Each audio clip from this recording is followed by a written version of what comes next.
As-tu déjà eu cette étrange sensation que ta maison ne t'appartient plus vraiment? Que même dans ton propre lit, quelque chose t'observe? Que tu dors, mais ton âme, elle, est constamment éveillée sur ses gardes? Si c'est le cas, ce n'est pas une coïncidence. Ce que je vais te révéler aujourd'hui pourrait bien t'expliquer pourquoi. Car dans l'islamique mysticisme, il existe des signes précis, souvent ignorés, qui indiquent qu'un foyer est sous attaque spirituelle. Et attention, je ne parle pas de maison hantée sortie d'un film. Non, je parle de réalités profondes, codées dans les Quranic Mysteries, mentionnées dans les récits du prophète Muhammad, et vécues par ceux qui sont spirituellement sensibles. Parfois, tout semble aller mal sans raison, les prières deviennent lourdes, les disputes éclatent sans motif, le sommeil devient agité, la lumière quitte les visages, et tu crois que c'est normal, mais ce n'est pas normal. C'est un avertissement. Aujourd'hui, tu vas découvrir 6 signes invisibles qui prouvent que ta maison est spirituellement affaiblie. Et surtout, tu vas apprendre comment y remédier, avec des pratiques simples mais puissantes, issues de l'islam authentique. Ce que tu vas entendre ici, personne ne t'a jamais dit. Pas dans les mosquées, pas dans les livres. Parce que ce sont des vérités cachées, que seuls les plus attentifs remarquent. Et avant qu'on commence, je veux te parler d'une chose importante. Plus de 80% des gens qui regardent nos vidéos ne sont pas abonnés à la chaîne. Si tu veux continuer à découvrir des secrets profonds sur ta foi, ta maison, ton âme, abonne-toi maintenant et active la cloche. Tu ne peux pas te permettre de manquer ce que je vais révéler dans les prochaines vidéos. Il arrive que tu entres dans une pièce de ta propre maison et que quelque chose change. Ce n'est pas un courant d'air, ce n'est pas une odeur, ni une lumière qui s'éteint. Non, c'est un frisson soudain. Une sensation étrange, comme si quelqu'un t'observait sans que tu puisses le voir. Tu ressens une pression sur ta poitrine, sans explication. Cela ne vient pas de ton corps, mais de ton âme. Et dans les enseignements liés à l'islamique mysticisme, ce phénomène est l'un des premiers signes que ta maison pourrait être sous attaque spirituelle. Car les djinns, lorsqu'ils s'installent dans un lieu, laissent une empreinte invisible. Une énergie pesante, difficile à décrire, mais que le croyant sincère perçoit instinctivement. Ce n'est pas de la paranoïa, c'est une révélation spirituelle que peu comprennent. Le prophète Muhammad nous a enseigné que certaines maisons sont désertées par les anges à cause de ce qu'il s'y passe, et lorsque les anges s'éloignent, ce sont d'autres créatures qui s'installent. Si tu ressens souvent cette lourdeur, cette tension inexpliquée dès que tu passes le seuil de chez toi, ce n'est pas anodin, c'est une alerte silencieuse. Un des Quranic Mysteries, les moins discutés dans les mosquées, mais très réel pour ceux qui vivent ces symptômes.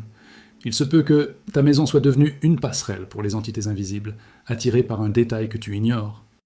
Il suffit parfois d'un objet, d'un mot prononcé avec insouciance, ou même d'un oubli de dhikr au moment d'entrer.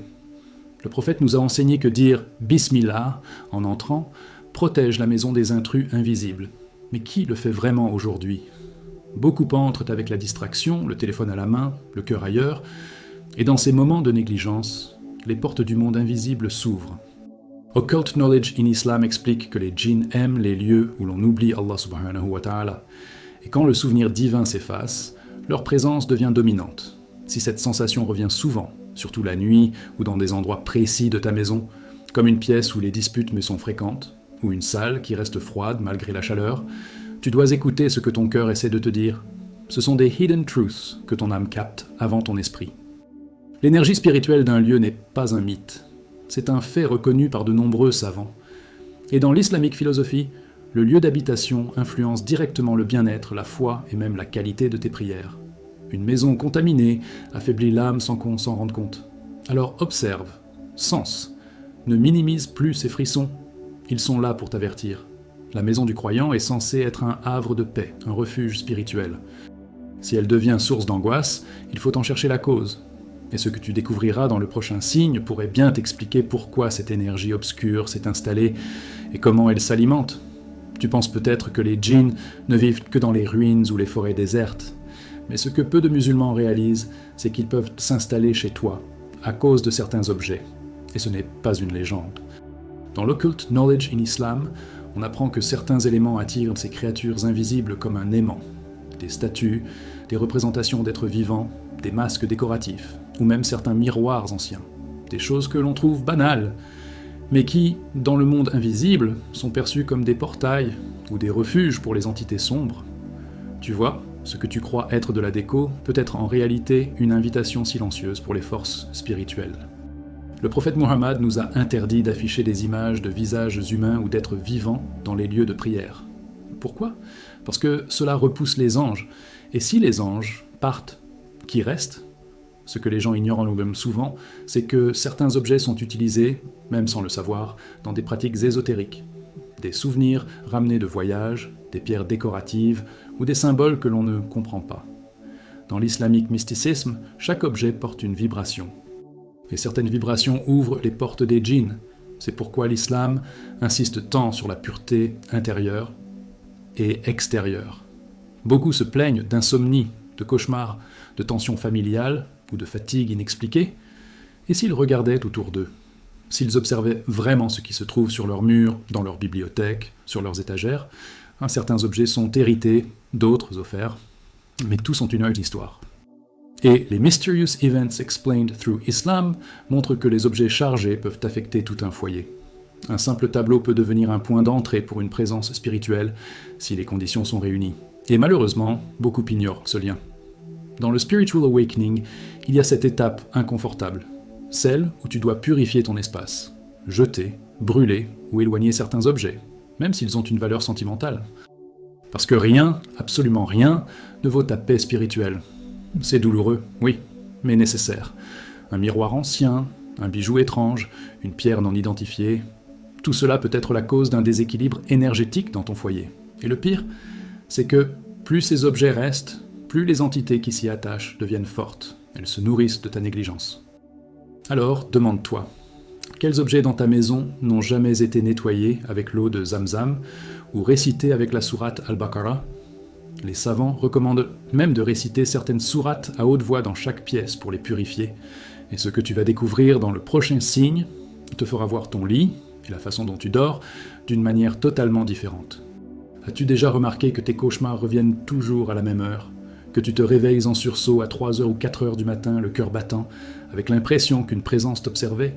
Ce n'est pas un hasard. Dans les enseignements de l'islamique mysticisme, la nuit est un moment où les voiles entre les mondes sont plus fins. Et le sommeil, cet état vulnérable entre le corps et l'âme, devient un terrain d'accès pour ce qui est invisible. Dormir sans dhikr, sans ablution, sans bismillah, c'est comme laisser la porte de ta maison grande ouverte.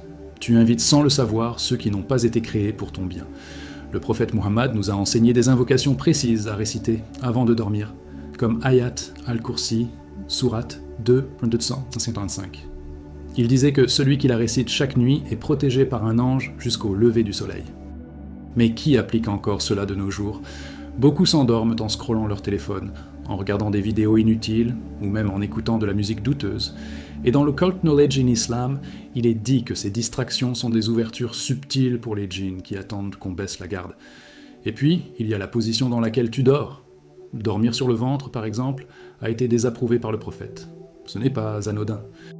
Car cette posture est aimée des habitants du feu, dit-on dans certains hadiths. Le corps a une mémoire, une énergie. Et la manière dont tu t'abandonnes au sommeil reflète l'état de ton âme. Dans l'islamique philosophie, le sommeil est une petite mort, un moment où l'âme voyage, et si tu pars sans protection spirituelle, tu reviens parfois chargé de choses que tu ne comprends pas, des images, des douleurs, des angoisses.